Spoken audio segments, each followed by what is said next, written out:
ada sesosok nenek-nenek jongkok sih, pakai sarung kayak gitu juga, pakai kebaya zaman dulu warna coklat. Di mana Kak sekarang? Di belakang banget. Waduh, apa tuh?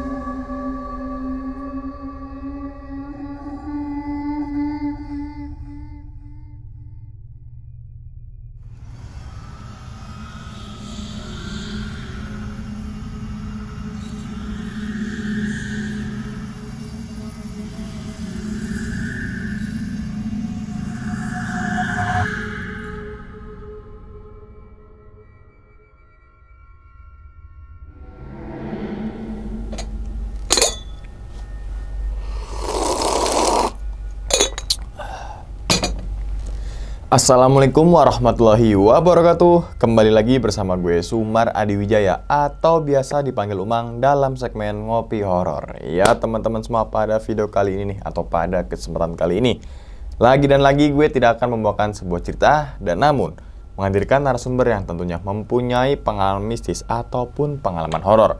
Nah, di samping gue udah ada Kak Sofia. Aduh, Kak, gimana kabarnya Kak? Baik banget. Baik ya, alhamdulillah. Salam untuk teman-teman dan juga keluarga di rumah nih. Jadi sebelum masuk cerita, Kak Sofia juga pernah bercerita tuh pertama kalinya kalau nggak salah apa gimana ya? Sekte ya? Di salah satu perusahaan di daerah Jakarta lah. Kita nggak sebutin daerah mananya. Itu teman-teman semua wajib tonton deh karena di situ banyak banget penuh dengan teka-teki dan juga misteri gitu ya kan. Nanti video yang untuk pertama kalinya gue cantumin di bawah video ini atau enggak diklik pojok kiri gue ini nih. Oke, Kak, pada video kali ini Kak Sofia ingin menceritakan kejadiannya saat kejadian di mana nih? Kalau sekarang sih aku mau nyeritain runtutan kejadian mistis sampai pada akhirnya aku tuh sekarang ngerti kenapa sih aku tuh bisa sering lihat ini kayak gitu. Oh, ini berarti ini awal mulanya nih, berarti nih kejadiannya nih sebelum akhirnya ke sekte itu. Oke. Dan kalau boleh tahu lagi nih, intinya kira-kira apa nih point of view-nya ini? Karena ceritanya jadi kayak apa ya, sepenggal gitu sih kan, kayak sering lihat ini sering lihat itu sampai pada akhirnya kan aku dibawa berobat dan dikasih tahu ternyata kamu tuh emang ada yang ngejagain sampai pada akhirnya diizinin untuk bisa ngeliat. Gitu. Oke. Berarti ini perjalanan spiritual nih gitu ya. Oke. Mungkin tahan dulu kayak ceritanya. Tanpa berlama-lama lagi kita langsung masuk aja ke dalam ceritanya. Ngopi horor segera dimulai.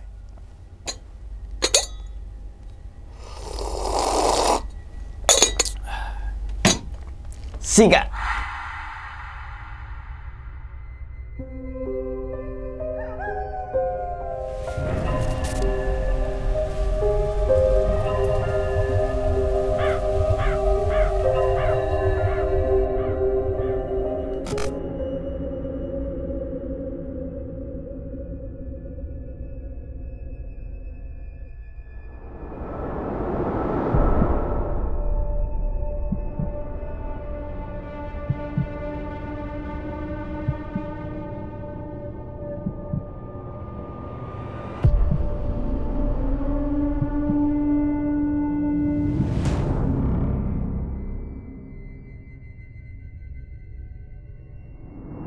Jadi aku tuh dari SD emang sering ngeliat kayak gitu. Cuma waktu SD tuh emang nggak separah pas SMA.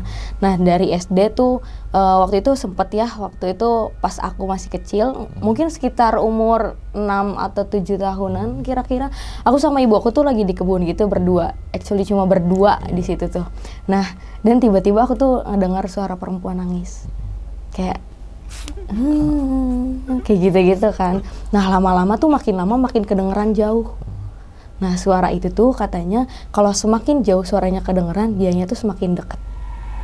Dan memang jadi di kampung aku tuh apa sih namanya, emang udah terkenal salah satu pohon di dekat situ tuh pohon tangkil, tahu kan Bang? Tangkil tahu, tangkil. Iya. Nah itu tuh emang katanya ada penghuninya. sejenis kayak kuntilanak gitu sih. Di pohon itu, Nah, oke. iya, gitu. Nah udah gitu pas SD sih belum terlalu banyak ya. Nah pas SMP waktu itu sempat pesantren juga. Pas pesantren tuh dulu kan kayak ngaji di majelis gitu kan setiap subuh kan sama anak-anak santri yang lainnya juga. Nah kebetulan si jendelanya itu tuh belum ada kacanya, jadi cuma jendela yang bolong gitu aja. Nah aku ngelihat pas aku lagi dengerin si ustadznya ceramah kayak gitu-gitu kan, ada tangan anak kecil, nggak bayi juga tapi mungkin ya sekitar anak umur 2-3 tahunan gitu Di jendela yang di jendela bolong? gitu. Kayak gitu. Okay. Tapi mungkin karena namanya masih anak SMP kan siapa juga yang percaya kayak, di lu lihat apaan sih kayak gitu doang gitu-gitu kan. Pas aku cerita sama kakak kelas aku kayak, udah mana ada sih yang kayak gitu, nggak ada, masa orang lagi ngaji ada kayak begitu kan gitu kan. Nah sampai pada akhirnya aku tuh SMA. Nah di SMA itu tuh kejadiannya kayak makin parah gitu tuh. Aku jadi sering kesurupan, aku jadi sering ngelihat banyak hal kayak gitu-gitu. Mungkin awalnya kayak ngerasa takut gak sih, kayak risih kayak ini apaan sih banyak banget segala ini segala itu gitu kan. Awal-awalnya kan kayak ngerasa aduh nggak bisa karena memang mengganggu aktivitas aku sehari-hari dengan harus ngeliatin itu kan, yang bayangin kayak kita yang manusia normal gitu tuh berharap everything is okay, terus tiba-tiba harus bisa ngeliat ini itu yang seserem itu kan kayak iya bukan takut di apa-apainnya sih karena memang nggak mungkin juga, lebih ke serem aja lihat mukanya yang kayak gitu, lebih ke risih gitu tuh. Nah pas SMA itu tuh aku kan jadi sering kesurupan, pokoknya sering lamun dan nangis tiba-tiba kayak gitu-gitu. Nah kejadiannya tuh itu tuh ada di kosan, ada juga yang di sekolah itu sendiri kan. Aku tuh sempat ngekos di salah satu tempat di daerah aku lah, pokoknya aku deket sekolah aku yang di SMA itu. Nah udah gitu di sana tuh aku tuh ngekos sama Teh Omah, Teh Elda sama Teteh B, siapa nggak tahu, aku lupa namanya. Nah di situ tuh si ibu kos tuh nampung seorang perempuan. Dia tuh nggak tahu siapa, nggak ada hubungan keluarga sama sekali, tapi ditampung di situ. Mungkin niat si ibu kos tuh baik ya kan. Ya. Nah, aku juga nggak ada pikiran kemana-mana sih pada awalnya. Terus si ibu kos ini kan kayak ya fine aja lah, dia nice juga ke aku. Tapi si perempuan ini tuh dari awal emang menurut aku kalau orang tuh dari awal act-nya too much, kayak ada something wrong aja sih. Kayak misalkan dia terlalu baik dan kayak gitu. Bukan maksud suuzon tapi aneh aja. Kayak misalkan dia pagi-pagi udah nganterin jus, udah nyuciin baju aku, ngeberesin baju-baju aku. Itu tuh di luar ketentuan pembayaran kosan dan gak ada sama sekali gitu tuh. Kayak cuma inisiatifnya dia aja. Nah, menurut aku itu juga udah aneh kan. Kayak, nah udah gitu, itu awalnya kan bingung nih orang kenapa sih, tapi nggak ada pemikiran jauh kemana-mana juga, kayak oh ya udah mungkin memang dia senangnya begitu, niatnya begitu, ya udah. Sampai pada akhirnya dibilang kayak gini ke aku, Sofia di sini mah harus hati-hati ya, ada yang miara babi soalnya di kampung ini mah, katanya gitu. Babi apa nih? Babi apa? Pesugihan atau? Iya pesugihan, dia bilangnya tadi. begitu, dia bilang begitu. Cuma pas aku SMP kayak pas aku SMA itu kayak masa sih, lagian nggak percaya juga gitu, kayak di zaman modern ini masih ada gitu kan. Pas SMA tuh mikirnya kayak gitu. Nah udah gitu setiap aku dikasih uang sama orang tua juga nggak pernah yang ditaruh di dompet segala macam, kayak cuma taruh di lemari udah gitu doang. Kayak ya udah gitu, lagian nggak percaya juga dia ngomong kayak gitu. Tapi setelah beberapa bulan ngekos di situ, uang aku sama anak-anak kosan tuh emang sering hilang.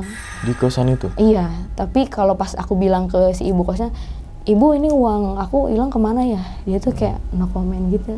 Tahu tapi mungkin nggak mau ngasih tahu gitu tuh.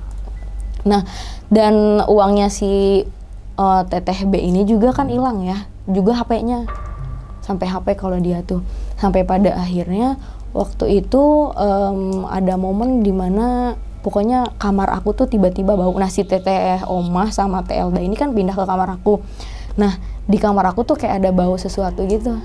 Kita cari-cari dong, maksudnya ini bau apa sih, apa ada tikus mati apa gimana kan. Kita udah nyari nih di setiap sudut sisi kamar itu nggak ada sama sekali. Tiba-tiba dia datang terus dia bilang kayak gini, maaf ya Teteh mau geserin lemari dulu, sambil bawa serokan sama sapu. Ternyata yang diambil itu kayak kucing, tapi kenapa logikanya gini ya, itu kan lemari kan mepet banget ke tembok. Kucing mana sih yang bisa di situ? Dan kenapa cuma dia doang yang tahu gitu tuh. Sementara kita aja nih yang penghuni kamarnya di situ tiap hari di situ nggak tahu. Nah, terus dia tuh suka ngejampi-jampi gitu di depan kamar. Karena mungkin kita bertiga tuh rese sama dia karena nggak suka sama kelakuan dia. Terus dia tuh suka ngejampi-jampi gitu di depan kamar kayak gitu-gitu. Udah gitu sampai pada akhirnya adalah momen dia dimana marah banget sama aku sama Teh Elda waktu itu. Dia ngelemparin meja setrikaan gitu, yang besi itu kan, sama setrikaannya digini. Aku anak masih SMA waktu itu ketakutan dong, tapi lebih takutan lagi bukan karena itu, karena ngelihat muka dia yang jadi serem banget. Gimana maksudnya? Berubah atau dari gimana? Nah itu mungkin kalau orang biasa ngelihatnya kayak oh ya udah muka dia yang kayak gitu, muka marah. Tapi aku sama Telda tuh setrauma itu ngelihat dia, sampai pada akhirnya aku lari keluar kan, tapi ditahan-tahan tuh sama ibu kos sama Telda, udah jangan keluar kayak gitu ya. Udah gitu si perempuan itu berdiri di dekat kaca ngeliatin gitu doang, datar mukanya, tapi aku setakut itu. Sampai hari aku lari keluar rumah itu kan, pingsan lah di depan rumah itu. Nah beruntungnya warga tuh nolongin ke situ, denger aku teriak-teriak, warga nolongin ke situ, dan akhirnya aku dibawa ke salah satu rumah warga yang masih saudaraan juga sama si ibu itu. Dibawa ke situ, aku kayak nangis-nangis minta tolong ada si teteh ini, aku bilang kayak gitu kan. Karena kita manggilnya juga ke dia teteh, karena memang umurnya juga nggak terlalu tua, Bang. Kayak mungkin sekitar 30-an, bahkan sama si ibu kos masih tuan si ibu kos. Bayangin. Tapi fun fact-nya dia tuh badannya kurus banget. Udah kayak nenek-nenek. Kurus banget. Tahu kan badan nenek-nenek yang udah berumur gimana sih, Bang? Terus sorry nih ya, maaf banget kalau nggak sopan, kayak tetehnya gini udah gitu tuh. Apa? Tetehnya. Beneran ini beneran. Ambigu nih. Beneran. Teteh atau apa nih? Tetehnya. Apaan tuh? Nah udah gitu.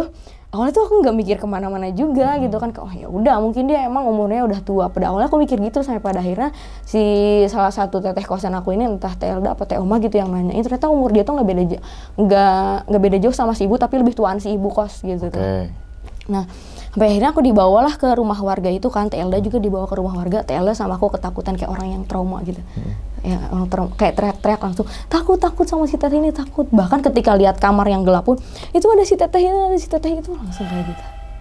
Padahal nggak ada sama sekali. Sampai akhirnya ada orang yang bisa gitu, kayak bapak-bapak nggak tahu mungkin warga situ ya. Terus dia bilang, iya emang si teteh ini tuh bisa. Sampai ada lah pokoknya omongan waktu itu, mungkin ya kurang lebih pada akhirnya dia ketahuan lah gitu kan. Katanya, emang warga situ juga, jadi salah satu pedagang nasi padang di situ ada yang kehilangan uang sekitar around 900 apa 700 gitu. Dan dengar sih sama dia, tapi setiap hari dia ada di rumah. Di kamar terus gitu ya? Nggak di kamar terus juga, tapi di rumah. Di rumah? Gitu. Aku bingung maksudnya kenapa bisa ada omongan kayak gitu ya. Tapi kalau misalkan, ya Allah punten, ini mah yang namanya cerita gitu ya. Kalau diomongin dari satu perspektif aja kan, kalau nggak kontra pasti kesannya kayak lu fitnah nih gitu kan. Tapi ini based on what I see, terus dari omongan-omongan warga pada saat itu juga kan, katanya emang magic gitu ya dia Mira kayak gitu. Terus dia tuh suka megang apa sih? Dia tuh suka jalan di kosan tuh kayak gini. Ngerti nggak maksud aku? Kayak gini. Kalau nggak gini, dia gini. Sering banget itu, bahkan selalu kayak gini kalau jalan. Kita nggak pernah mikir kemana-mana ya, buset namanya anak SMA kan pada saat itu. Ada hubungannya nggak sama yang aku sebutin tadi. Dia umur segitu loh, maksudnya belum tua-tua amat, tapi badannya udah kayak nenek-nenek dan memang sekurus itu. I see. Ya kan? Gue baru paham connect ke situ. Nah, dia tuh tidur sama anak-anaknya si ibu, tapi kamarnya sering banget selalu dimatiin. Selalu dimatiin lampunya. Iya. Aku mau cerita lebih detail soal ini ya, karena memang terlalu sensitif. Tapi dari apa yang aku lihat itu tuh emang udah aneh, kayak misalkan badan yang enggak sesuai pada umurnya. Dia bilangnya sih sakit, tapi sejauh ini dia nggak pernah, bahkan dia tuh nggak pernah yang kayak sakit-sakit. Kalau kita mah orang kamu dikerok dan segala macam tuh enggak gitu tuh. Kayak yang sakit-sakitan misalkan badannya lemah atau kayak gimana tuh enggak. Sejauh ini dari yang apa aku lihat ya. Tapi ya itu habitnya, dia suka naruh tangan di sini. Sama di bagian. Iya. Berarti kayak seakan-akan ngegendong sesuatu. Nah itu. Kalau misalkan aku backward nih ngelihat dia yang sekarang gitu. Sekali lagi maaf ya, namanya dari satu perspektif gitu kan. Kalau yang aku lihat sih memang ada dua gitu. Dua apa nih? Anak kecil. Aku nggak tahu gimana dia bekerja, tapi ya udah.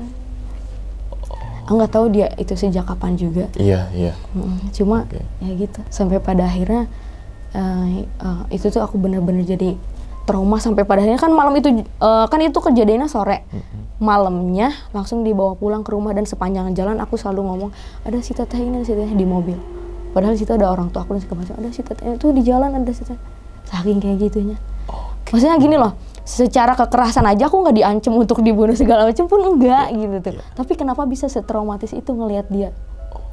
Padahal muka dia cuma gini doang di kaca, ngeliatin aku. Oke, jadi kayak ada unsur apa ya? Oke. Karena memang dari awal juga dia tuh suka jampi-jampi depan kamar dan segala macam. Aku tuh pernah main juga ke salah satu curug di Carita. Curug Carita. Yang hutan raya gitu kan. Itu tuh namanya Curug Kembar apa gitu, lupa aku tuh ya. Nah itu tuh emang posisi aku cuma berdua sama teman aku. Dan yang nggak sore-sore banget sih, sekitaran siang gitu kalau nggak salah. Nah tapi emang udah kayak mungkin jam 2 jam 3 lah sampai tempat tuh ya. Aku kira kan di perjalanan emang sepi, tapi sampai sana siapa tahu udah banyak orang gitu kan. Nah sampai sana itu beneran cuma berdua doang sama temen aku. Awalnya ya udahlah aku mau nikmatin curug itu kan udah jauh-jauh sampai situ, masa sih gitu. Sebenarnya aku ngeliat kayak, aduh ini apa ya? Itu tuh kayak batang pohon.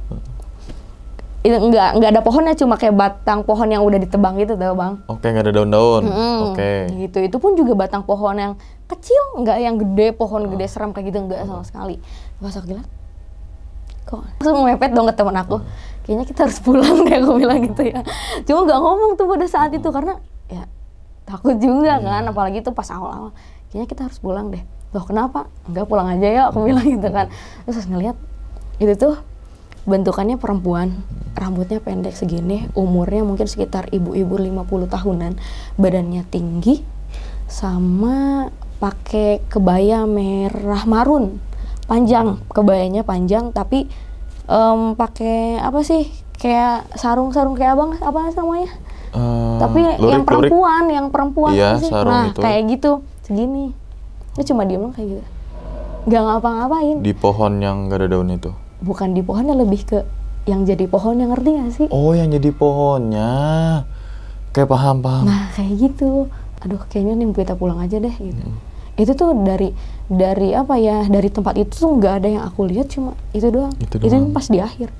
Kayak ada gua nih di sini gitu.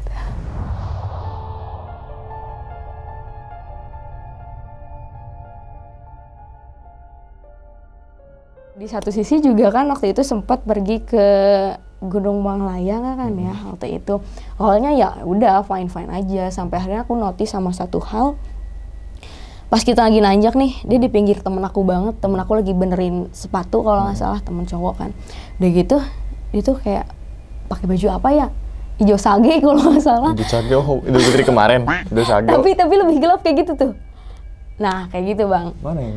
Itu yang belakang, kayak ijo-ijo gitu, pokoknya ijo-ijo gelap, nggak tahu. Itu hitam ya? Itu hitam. Siwar deh nih. Kayak gini. Enggak, tapi agak terang gelapan lagi. Sage gimana ya? Hijau sage tuh? Kayak ijo PPP gitu apa? Ijo marun. Ah udah, pokoknya begitu ya udah. Biarin lah baju-baju dia ini. Biarin aja. Iya. Terus gimana tuh? Gitu, dia berdiri, dia cewek kan. Pakai baju itu, udah gitu cuma berdiri dong udah. Kayak apa ya, ibaratnya teman aku tuh kayak papasan gitu sama dia. Udah aja kayak gitu. Oh, awalnya kayak oh ya udah gitu tuh. Sampailah di puncak.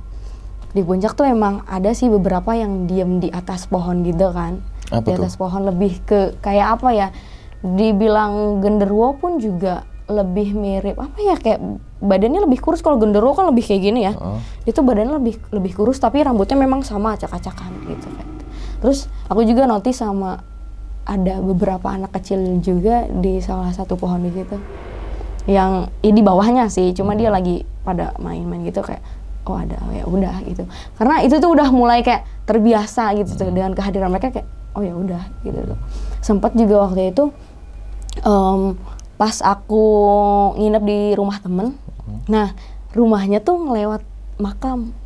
Makam pemakaman umum? Iya, makam aja kayak gitu kan. Atau awalnya ya udah oke aja. Pas aku sampai rumah temen aku itu kayak nangis, nunjuk-nunjuk itu di sana kayak gitu. Kalau misalkan orang-orang nanya nih kayak kesurupan kok inget gitu. Aku mau coba komen begitu. Kesurupan kok inget.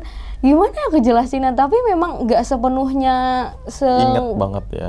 Nggak sepenuhnya seinget itu, tapi juga yang bukan lose control kayak gitu juga, cuma lebih ke nggak bisa ngontrol apa yang aku ucapin atau pergerakan aku sendiri gitu tuh, kayak gitu. Terus kalau yang misalkan nih pindah cerita nih Bang, kalau yang misalkan yang terjadi di sekolah itu tuh pas aku SMA, nih aku kenalin, dia biasanya kalau diceritain dateng dah. Datang deh. Enggak. Oke.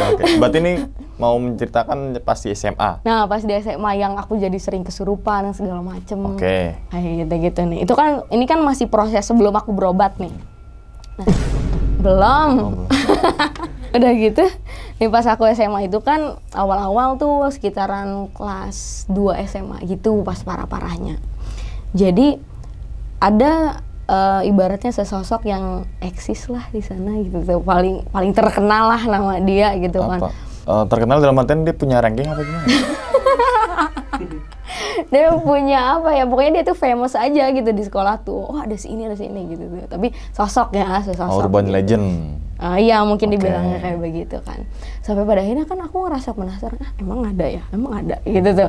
Itu tuh kayak ya emang sih nantangin ya gitu kan, kayak emang ada ya. Terus teman-teman cowok tuh pada heboh banget, namanya tuh aku spill Nengsi.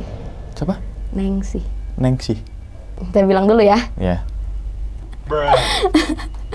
Udah gitu, dia tuh kan memang terkenal banget di sekolah. Sampai pada akhirnya aku kayak kepo sendiri kan, emang ada gitu tuh, masa sih aku bilang gitu kan.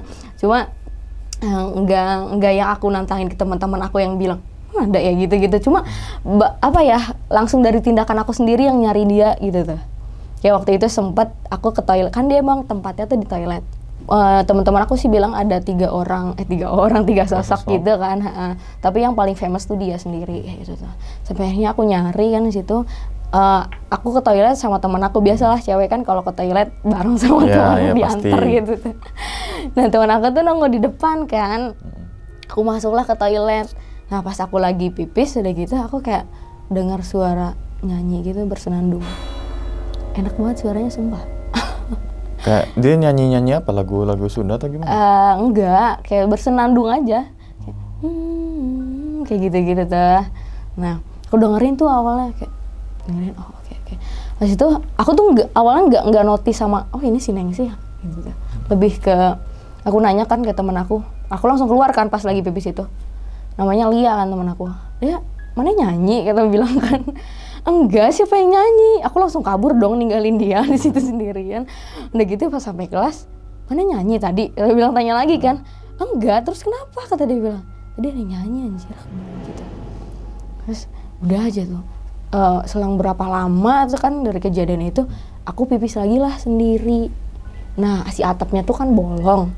Los. Iya. Harusnya sih ada atapnya, tapi kebetulan bolong gitu tuh di ruangan situ tuh. Nah, aku tuh ngeliatin ke atas, emang ada ya? Di situ kayak aku tuh tiba-tiba nge-freeze gitu Bang. Sampai akhirnya nyampe lah aku di kelas kan. Di kelas, dia bukan di meja kayak gini. Nangis terus teman-teman aku tuh pada panik kan. Nggak tahu kenapa, pokoknya emosi aku pada saat itu sedih gitu. Nggak tahu kenapa, pokoknya sedih aja. Sampai akhirnya nangis. Udah gitu dibawalah ke UKS. Nah, di UKS itu kan ini ya ibaratnya mungkin didoain lah sama guru segala macam di situ karena memang sehisteris itu waktu itu. Nah, akunya di UKS tapi penglihatan aku di toilet itu. Masih kayak di toilet? Di toilet. Iya. Aku bingung ya jelasinnya gimana, tapi aku nggak tahu kenapa. Pokoknya akunya di toilet, tapi penglihatan aku, akunya di UKS, penglihatan aku di toilet. Masih di toilet. Sampai akhirnya aku nemu lah dia. Nemu siapa maksudnya? Nemu si Nengsi. Aku nemu si Nengsi, ternyata dia tuh emang kan itu tuh toiletnya ada 3. Aku pas pipis di ruangan ketiga. Aku setiap nyari tuh di ruangan ketiga. Ternyata dia tuh ada di ruangan kedua. Di toilet kedua di dekat bak mandi. bener-bener persis di bak mandinya banget. Cantik Bang, nggak yang seserem itu. Gak rusak atau biasanya kan ada bekas darah, muka hancur gitu. Cantik, bisa aja dia berubah kayak gitu, tapi pada saat itu aku ngeliat dia cantik. Dia lebih sering menunjukkan muka yang cantik. Ke Kak Sofia aja nih. Iya, yang aku lihat ya, karena aku emang nggak nanya-nanya ke yang lain. Nah udah gitu, kayak dan bajunya juga bagus banget. Lebih ke apa bajunya? Gaun tapi ada motifnya gitu, bukan motif-motif ya kembang segala macam enggak juga, tapi kayak apa ya, bordiran gitu tau Bang? Iya. Nah kayak gitu sampai sini. Terus kalau ininya panjang banget, rambutnya panjang juga. Mungkin ibaratnya kalau hantu tuh sejenis kuntilanak, tapi dia tuh cantiknya gitu. Versi bagusnya cantik, gitu ya? Iya. Kalau misalkan orang-orang bilang itu serem, enggak, dia cantik banget. Wajahnya wajah pribumi atau luar? Pribumi sih. Cantik banget. Aku yang aku rasa sih dia bukan yang kayak misalkan mati bunuh diri dan segala macem sih, enggak gitu, karena memang udah lama di situ tapi dapat bawa dari luar, ngerti nggak Bang? Oke. Yang kayak dia tuh sampai akhirnya nemuin rumah di situ deh gitu tuh. Nyamannya di situ. Nah iya. Oke. Kan kalau teman-teman sih bilangnya ceritanya dia tuh dulunya mati lah segala macem, maksudnya kayak mati yang bunuh diri atau kayak gimana jelek-jelek kayak gitu kan, enggak sih. Dan dia tuh kayak cantik banget makanya. Tapi mungkin pada saat itu karena aku masih awal ngelihat kayak gitu masih takut Bang. Tapi sekarang ngelihat dia yang kayak gitu, oh nggak apa-apa kok, kamu cantik. Ya yang nggak serem kayak gitu-gitu, jadi oke, gitu nggak apa-apa. Sampai pada akhirnya aku kan pernah nyeritain dia di podcast yang di TikTok aku tuh. Datang memang kalau diceritain datang. Kalau misalkan ditanya sekarang ada nggak, ada. Di mana Kak sekarang? Di belakang banget. Belakang siapa? Di belakang Abang. Waduh. Muatnya dia. Si sosok Nengsi itu. Iya. Dia seneng kok kalau diceritain. Dan dia selalu hadir kalau diceritain. Iya. Diceritain nih sama Kak Sofia itu. Kalau sama siapapun juga kalau diceritain datang biasa. Kayak gitu. Jadi pokoknya setelah kejadian itu pas aku ngeliat dia, kan aku saking sehisterisnya itu karena memang ya itu pas awal aku takut. Setelah aku sadar di ruangan UKS itu jadi malah kelihatan beberapa sosok lagi. Berarti nggak cuma si Nengsi itu? Kalau si Nengsi kan spesialnya di toilet. Kalau ini yang di UKS-nya. Karena di belakang sekolah tuh kayak ada kali tapi kering, nggak ada airnya. Kali mati berarti ya? Iya kayak gitu. Jadi di situ tuh suka banyak, nggak tahu anak-anak kecil dari mana, tapi ada anak-anak kecil. Nah si anak-anak kecil tuh suka main ke UKS. Dia suka ada yang di belakang pintu lah segala macem. Entah itu cewek atau cowok ada. Sampai pada akhirnya aku kuliah nih Bang, udahlah si Nengsi ini skip lah, udah selesai kan cerita si Nengsi. Gara-garanya tuh setelah kejadian aku kesurupan itu dipindahin sekolah Bang, saking orang tua akunya panik kan. Berarti pindah sekolah itu karena kesurupan? Mungkin dikiranya orang tua aku waktu itu sakit sih, dikiranya sakit. Tapi di sisi lain kan ada pengaruh itu juga yang sering mempengaruhi, kayak ya gampang sensitif dan langsung kayak tumbang gitulah, langsung pingsan dan segala macam kayak gitu kan, orang tua mengiranya sakit kayak gitu. Nah sampai pada akhirnya aku tuh pas SMA berobat lah Bang. Bukan SMA sih, kuliah. Bahkan setelah kuliah itu pas kerja kemarin lulus kuliah tuh kan sempat kerja juga di daerah Kota Serang. Nah, berobat lah aku kan. Kayak ngerasa terganggu, kayak pengen tahu sih apa sih sebetulnya yang terjadi sama aku. Kenapa sampai bisa ngelihat ini itu. Kan pada awalnya aku juga ngerasa risih ya Bang, kayak terlalu nggak mau lah, pengen jadi orang normal gitu kan pada. Berarti sekarang nggak normal. Normal, berarti sekarang nggak normal ini. Oh, dalam artian penglihatannya biasa-biasa aja. Biasa aja. Tapi di sisi lain ya ada sisi positifnya juga sih. Udah gitu pas aku berobat itu kan, nah awalnya aku tuh mau ini tuh Bang, mau naik gunung sama temen aku, tapi nggak jadi. Mungkin emang udah ditakdirinnya ke situ kali ya. Sampainya aku cerita kan, aku tuh lagi sering lihat kayak gini-gini lagi. Aku bilang kan itu ngeganggu banget, sampai akhirnya dia nawarin, oh ke ini aja, ke guru spiritual gue juga ada katanya gitu-gitu kan. Oh boleh deh, boleh. Sampai akhirnya kan nggak jadilah itu naik gunung, pergilah ke situ. Pas aku ngeliat rumah si guru spiritual aku itu, aku tuh ngeliat kayak, loh kayak pernah kesini ya, tapi di mana gitu. Kayak pernah, ternyata sebelum-sebelumnya tuh aku sering banget deh mimpiin rumahnya itu. Oh, makanya tadi kayak pernah ya. Nah iya. Oke. Bahkan ketika aku ketemu guru spiritual aku, kita tuh malah udah punya chemistry. Langsung nyambung aja kayak ibu sama anak. Contohnya gimana tuh? Misalkan kalau orang baru kan masih canggung lah, nggak enak lah. Ini udah kayak ibu sama anak aja, udah ngobrol nyambung, senyambung itu. Pokoknya udah punya chemistry aja.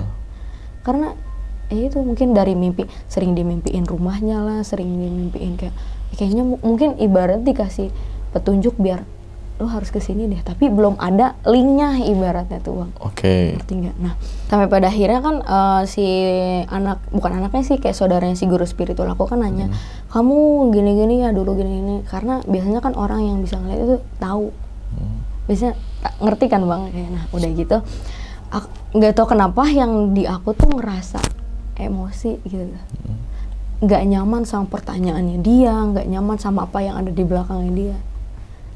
Karena si saudaranya si guru spiritual aku ini juga punya backupan gitu di belakangnya. Nah kayak gitu-gitu. Nah sementara yang di aku yang negatifnya ini nggak suka sama dia. Sampai pada akhirnya kan kayak aku tuh ngamuk-ngamuk di situ, kesurupan lagi kan ngamuk-ngamuk di situ. Udah gitu sampai ngelempar gelas juga udah nggak tahu lolos kontrol gitu. Tapi masih inget beberapa partnya gitu. Pas gitu datang lah si guru spiritual aku ini, datang lah, dijampi-jampiin kayak gitu-gitu.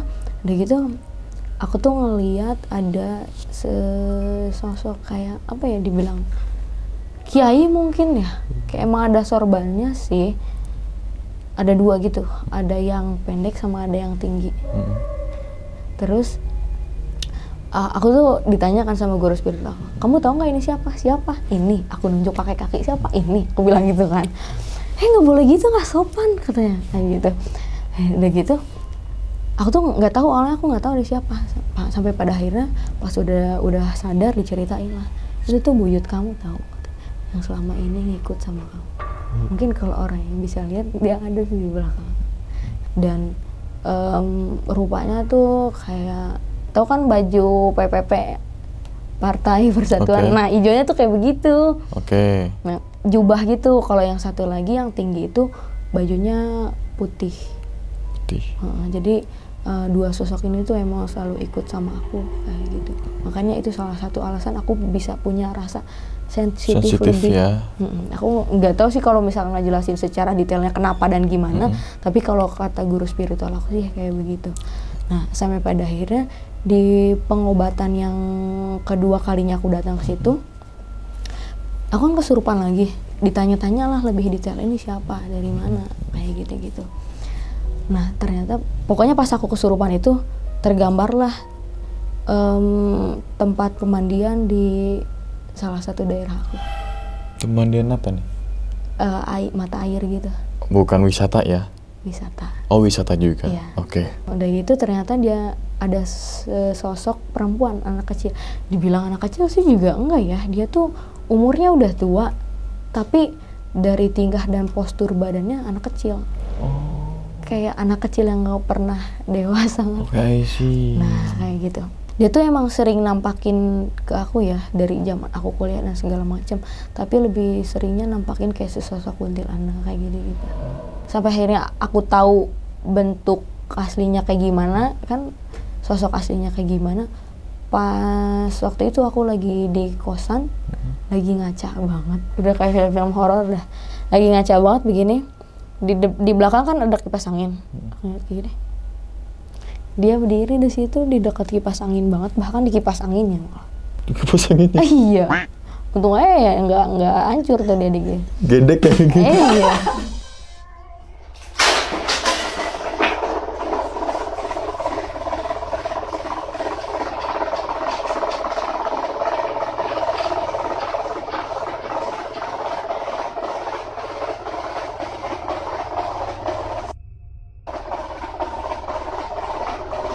DJ terus. Kalau kipas angin gue soalnya gedek soalnya. Tapi pas itu kipas angin nggak gedek kan? Oh aman berarti. Ya nggak akan ngefek apa-apa lah, mau aneh. Udah gitu, pas dia berdiri di situ kan kayak, oh ini yang selama ini ngikut sama aku. Jadi kalau ini mah jelek sih Bang, maksudnya emang rupanya sih masih normal, kayak yang nggak yang hancur juga, tapi jelek sih. jelek. Ternyata dia tuh nggak setinggi inilah paling. Setinggi kayak gitu, dia tuh selalu ikut sama aku dan benar-benar ngasih dampak yang buruk. Contohnya gimana nih dampak buruknya? Percaya atau enggak, dia tuh suka sama aku. Kan dia jelek. Suka tuh, gimana ya jelasinnya, dia tuh kan suka sama aku. Oh, suka dalam tanda kutip ada something. Bukan pengen nemenin juga sih, tapi jatuhnya ini malah negatif banget karena dampaknya ke aku tuh aku nggak suka ketemu orang. Sebelum aku sembuh nih ya, pas masih ada dia, aku nggak suka ketemu orang. Pokoknya kalau deket sama temen pun, akunya ngejauh. Oh. Kayak dia tuh selalu bilang, ngapain kan ada aku. Bahkan pas kesurupan itu pun dia bilang kayak gitu. Ditanya kan sama si guru spiritual aku ini, kenapa kok nggak boleh, katanya gitu kan. Gak usah lah, ngapain, katanya. Kan ada aku, kan ada aku yang nemenin, gak usah. Berarti si sosok yang anak kecil itu kayak apa ya, transfer energi yang negatif gitu ya? Iya. Oke, paham. Pokoknya banyak banget hal-hal yang bikin aku tuh, bahkan nggak cuma soal hubungan aja, tapi ke orang-orang juga lebih ke, gak lah ngapain temen sama dia. Yang aku yang harusnya terbuka gitu, maksudnya fine aja sama orang gitu kan. Itu tuh dia nggak suka kalau aku punya temen. Ibaratnya teman yang temenan udah lama aja pun, ketika aku ngerasa deket banget sama orang, aku jauhin. Percaya atau enggak sih bang, ini kan kayak kata apa sih guru spiritual aku juga kayak gitu. Sampai pada akhirnya kan kayak, ini dari mana emang? Dari celah batu. Dengan gaya ngomongnya yang kayak anak kecil. Celah batu yang di pemandian? Iya. Nah ternyata kelihatan lah waktu itu. Aku tuh pas umur SMP kelas 1 atau 2 gitu kan, main ke situ sore sama teman-teman aku juga yang lain. Jadi di situ tuh ada salah satu situs peninggalan zaman dulu gitu tuh. Nah kita tuh main ke situ. Dia tuh ada di celah batu di situ. Bahkan di dunianya aja tuh dia nggak punya temen. Di dunia gaibnya aja dia nggak punya temen. Kalau ditanya, kok tahu sih, susah jelasinnya kalau kayak begitu. Di dunianya aja dia nggak punya teman. Makanya pas dia ada di aku tuh, dia ya jadi dirinya yang nggak punya temen lah, nggak suka dideketin orang lah, kayak gitu-gitu. Bahkan dia juga kayak, udah sama aku aja lah gitu. Pas kesurupan juga kan kayak gitu, nggak usah sama yang lain, kayak gitu. Dengan gayanya yang kayak anak kecil. Dia waktu itu juga nggak langsung bisa diusir satu kali itu bang. Maksudnya berkali-kali? Iya. Ketika misalkan mau dikeluarin nih, nggak bisa. Karena memang bayangin udah dari SMP sampai aku kerja udah berapa tahun. Kalau ibarat mah mungkin udah nyatu gitu sama badan aku tuh. Udah nyatu. Kalau ibarat pohon meren udah ngakar gitu tah. Jadi pas dikeluarin tuh susah. Narik lagi kayak gitu. Sempet juga waktu itu mau dikeluarin sama bapak aku sendiri kan. Maksudnya didoain lah segala macam kayak gitu-gitu. Dikasih juga air dari guru spiritual aku kan. Gitu, dia cuma nangis depan pintu. Dianya ada, tapi nangis depan pintu. Kayak, iya gue disuruh pergi tapi gak mau gitu. Nangisnya, kayak gitu-gitu, anak kecil gimana sih bang, bayangin. Terus aku kayak cuma diam. Bapakku nanya kan, ada ya? Katanya, iya ada, itu dia. Di sisi lain juga, itu tuh ternyata yang di aku gak cuma satu anak kecil itu aja. Ada lagi yang ngasih energi buruk. Itu tuh jenisnya kayak genderuwo gitu sih. Jadi rambutnya acak-acakan kayak gitu. Badannya gede. Warnanya kayak warna tanah merah kalau nggak salah. Nah kalau dia sendiri itu dapatnya dari makam, bukan yang makam yang tadi ya, tapi makam yang emang dekat rumah aku. Maksudnya di kampung aku itu tuh. TPU itu? Iya. Oke. Nah di situ. Itu tuh pas aku waktu kecil, ya namanya apa sih, ziarah ya kalau makam kan. Udah gitu, dia tuh ngikut. Dia tuh ada di salah satu pohon beringin gede banget. Dan dia ngikut ke aku. Kalau ini lebih ke ngasih energi yang kayak aku yang suka seruduk-seruduk, suka apa ya ibaratnya, suka pengen berantem sama orang kayak gitu-gitu, kayak lebih ke bikin kayak cowok gitu tuh. Nah sampai pada akhirnya kan pas udah ketahuan kayak gitu, disuruh pulang kan dianya, suruh pulang. Kalau dia nih disuruh pulang ke tempatnya, nggak mau karena memang udah penuh tempatnya yang waktu itu dia tinggalin. Sampai akhirnya si guru spiritual aku ini mindahin dia ke tanah lapang gitu. Nah itu tuh sekarang tempatnya. Kalau si anak kecil itu udah bisa dibalikin lagi ke sana. Tapi sebelum proses penyembuhan aku itu kan memang ada ya runtutan-runtutan cerita yang aku ceritain tadi. Pokoknya kalau diceritain satu-satu mungkin lumayan ya sih Bang. Tapi ini sejauh dari yang aku inget aja sih. Kayak misalkan waktu itu juga pernah kita tuh ada pelantikan PMI gitu kan. Di salah satu tempat pemandian air panas kalau ini di daerah aku. Nah itu kan kita tuh pasti tidur satu tenda barengan dong semuanya, kecuali si panitia. Nah tengah malam itu aku milih untuk ke tempat panitia. Aku bilang nggak bisa tidur, aku bilang takut. Nah adalah salah satu panitia yang memang bisa. Dia tuh ngobatin aku sambil ditungguin sama panitia yang lain karena aku memang nangis gitu kan waktu itu. Gitu pas aku lihat ternyata ada sesosok nenek-nenek jongkok sih, pakai sarung kayak gitu juga, pakai kebaya zaman dulu warna coklat. Dia senyumnya menyeringai ke sini, kayak nyengir gitu, seringai dari ujung ke ujung. Dia jongkok di situ. Emang sih dia nggak ngapa-ngapain, tapi kan takut loh Bang untuk orang yang ngeliat tuh. Sementara teman-teman aku semuanya tidur di situ. Dia tuh di tengah-tengahnya bareng sama mereka. Terus sampai mikir kok bisa-bisanya sih teman-teman pada tidur di situ. Terus teman aku yang satu lagi dia sakit, batuk-batuk terus, batuk-batuknya nggak jelas, batuk mual, namanya Deti kan dia tuh, batuk mual. Sampai aku bilang gini kan ke si nenek, gara-gara kamu ya, aku bilang gitu kan. Gitu. Dia cuma makin nyengir rese gitu Bang, nyengir rese, gitu. Dia kan nyengir terus, tuh kesel kan. Aku bilang gini, nyengir wae gelis ente, gitu. Kata panitianya, jangan sompral katanya kayak gitu. Udah kesel atau meni nyengir wae gitu kan, nih dari ujung ke ujung giginya udah menjelek kayak gitulah pokoknya kurang lebih ceritanya. Oke, berarti sampai pada akhirnya untuk pengobatannya gimana itu Kak? Kalau untuk sekarang sih kan karena memang pengaruh negatifnya itu dari dua sosok itu, sekarang kan udah dipulangin ke tempatnya, kecuali kan yang si genderuwo itu kan dipulanginnya ke tempat tanah lapang gitu, nggak tahu di mana pokoknya di tanah lapang. Oke, berarti habis dari pengobatan itu apa impact ke badan Kak Sofia ini? Lebih ngerasa seger, lebih mau juga untuk ketemu orang. Tadi aku tertutup banget kayak misalkan nih ketemu abang-abang orang baru kayak nggak mau, udah cuek aja bodo amat gitu. Oh, lebih ke arah situ. Kalau untuk masalah penglihatan gimana? Masih, tapi mungkin sekarang lebih punya apa ya, kalau bahasanya dipagerin meren ya. Kayak gitu pun aku juga udah bisa ngontrol kayak oh ada, ya udah gitu. Kalau dulu tuh aduh panik nggak bisa nih kayak gitu. Nah sekarang kan oh ada, ya udah. Ada, ya udah. Ada dalam artian secara kan ada tuh, ada juga beberapa yang bercerita ada dia bisa sensitif dengan penglihatan, ada juga dia yang ngerasa merinding gitu. Lebih ke arah mana dua poin kan, ini? Feeling aja udah gitu. Kalau ini tuh kayak dari penglihatan sih Bang. Oke, lebih ke penglihatan. Oke, nah dari sekian Kak Sofia mengalami gangguan dari kan tadi perjalanan SMP, SMA sampai ada kuliah, ngontrak gitu kan.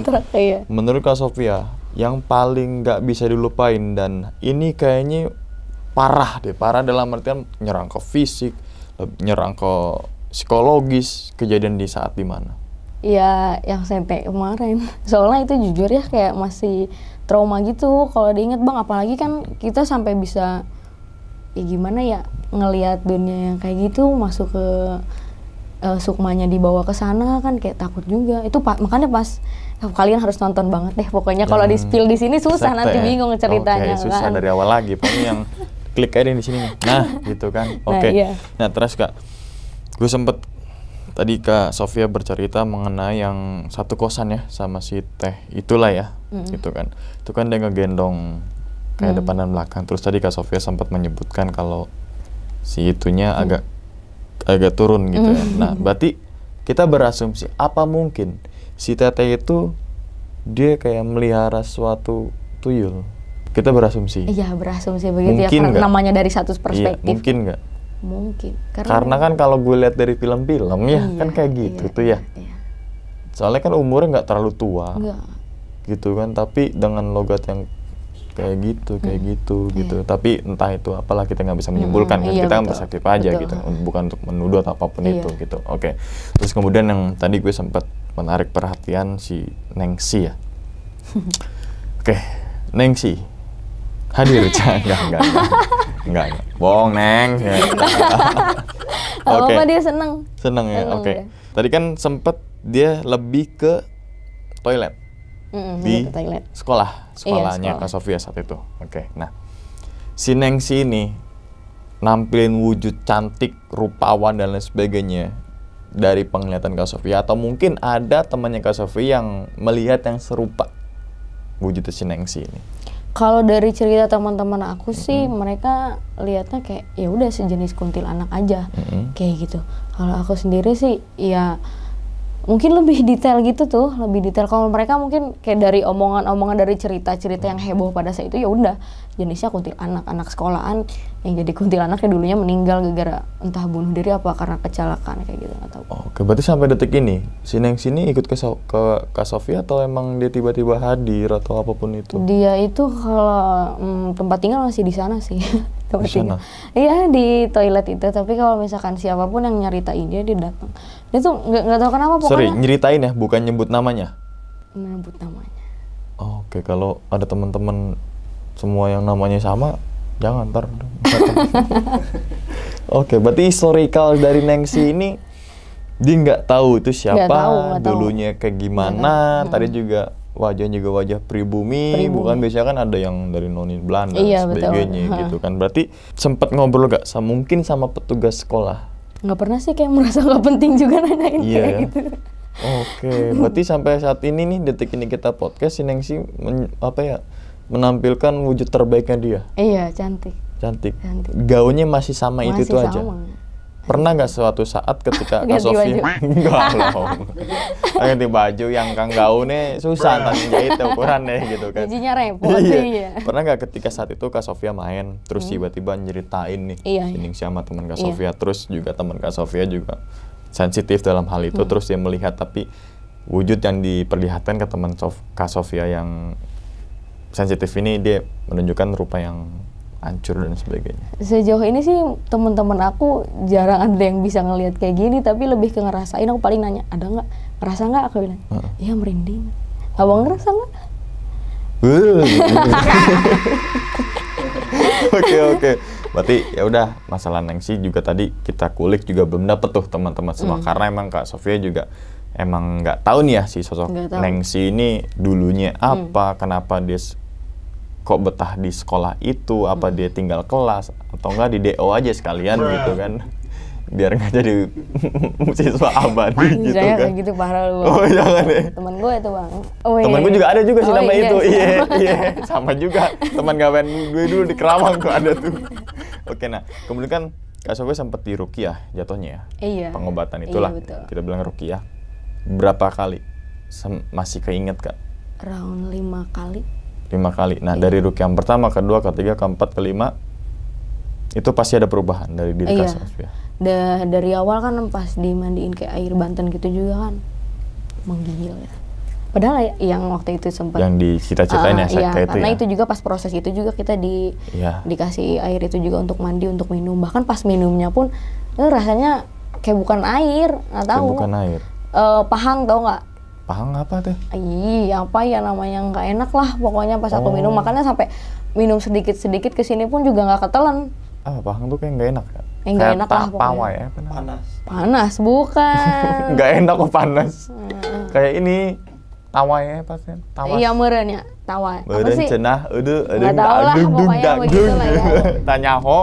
Pokoknya iya, itulah iya, kayak. jelaskan Nah, banget. ritualnya itu Kak, kan kita bisa bilang bukan ritual ya. Pengobatan itu selain dimandiin dengan pemandian yang sumber itu, masih ingat Kak apa aja dilakukan oleh Kak Sofia? Apa ya waktu itu? Udah sih paling kayak misalkan minum terus air, mandi kayak gitu-gitu aja, sampai yang misalkan yang kelima kalinya paling dibawa ke Bantennya sendiri buat dimandi. Berarti yang sekte itu dong? Ya, kan sempat ada itu ya. Iya, berarti itu merupakan proses dari penyembuhan Kak Sofia karena itu. memang masih pada proses waktu itu. Oke, nah Kak, untuk sampai detik ini terakhir kesurupan kapan Kak?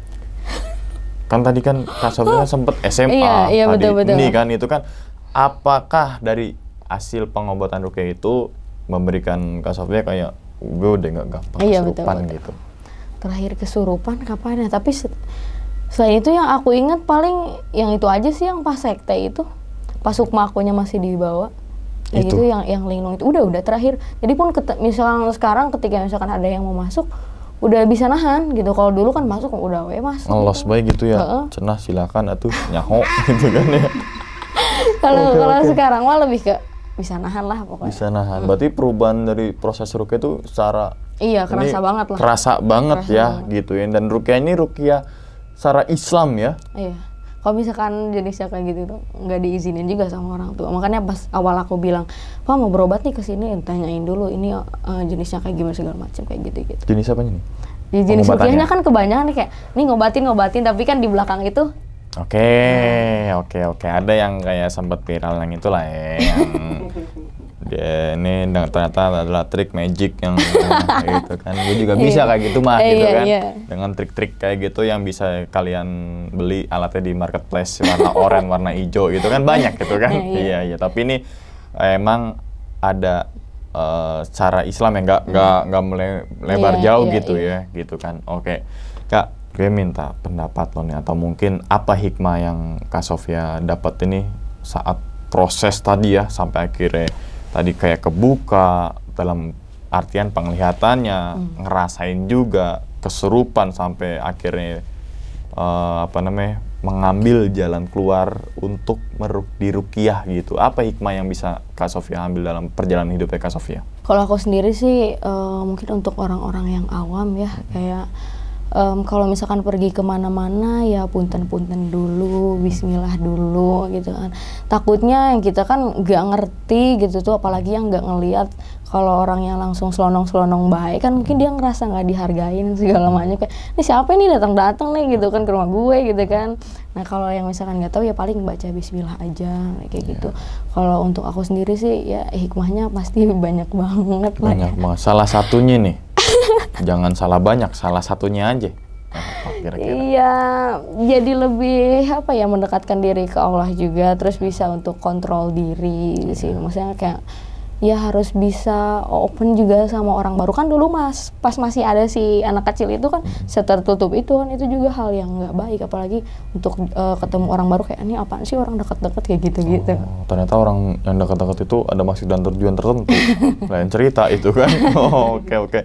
Jadi bisa gue ambil kesimpulan harus waspada dimanapun dan kapanpun dan dalam situasi apapun kan gitu ya. Terutama perempuan-perempuan nih gitu kan, harus bisa jaga diri baik-baik deh, jangan jauh-jauh tentang masalah setan dan jin. Kita banyak banget kasus yang mungkin pelecehan seksual di kendaraan umum dan sebagainya. Jadi untuk yang ibu-ibu atau masih anak muda, khusus perempuan, tetap waspada dan jangan gampang tergiur dengan omongan laki-laki yang banyak nemu case-nya kayak gitu ya. Iya, kayak gitu kan. Jadi pelajarannya ya teman-teman semua bisa ambil kesimpulannya, gue yakin banget dah. Teman-teman Ngopi Horor udah pada pinter, udah bisa jaga diri baik-baik dan jangan sampai terjun ke dalam hal dunia gaib, spiritual, atau entah itu mencari ilmu hitam. Kan seperti itu, karena itu udah belok banget dengan sesuai ajaran yang terutama mungkin teman-teman semua yang beragama Islam. Kan seperti itu Kak. Oke Kak, karena ini udah lewat maghrib nih Kak. Teman-teman semua juga mau sholat gitu kan. Gue akhirin dulu kali Kak. Oke. Dan ingat teman-teman semua, cerita dari Kak Sofia, Sofia gitu kan. Bukan untuk nakut-nakutin teman-teman semua ketika menjalani sebuah kehidupan, entah apapun itu. Tapi ambillah sisi positifnya dan buang sisi buruknya. Sekian dulu pada video kali ini dan nantikan video-video gue berikutnya. Hal gaib itu muncul ketika sugesti kita buruk. Wassalamualaikum warahmatullahi wabarakatuh. Selamat beristirahat. Kak Sofia, terima kasih banyak loh. Alhamdulillah. Bungkus.